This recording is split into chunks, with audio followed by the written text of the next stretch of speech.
Today we will showcase the Krista software demo.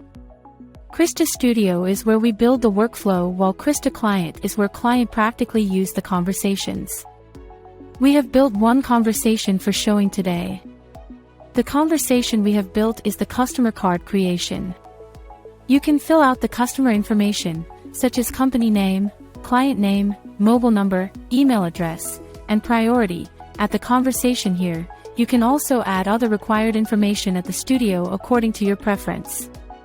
You can find that you cannot proceed to the next step if all the required information is not completed.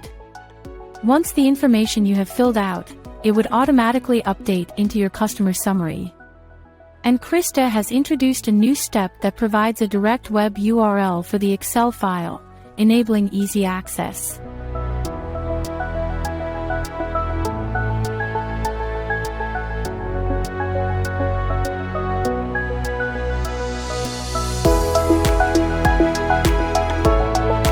With this enhancement, you can now conveniently access the file without any hassle.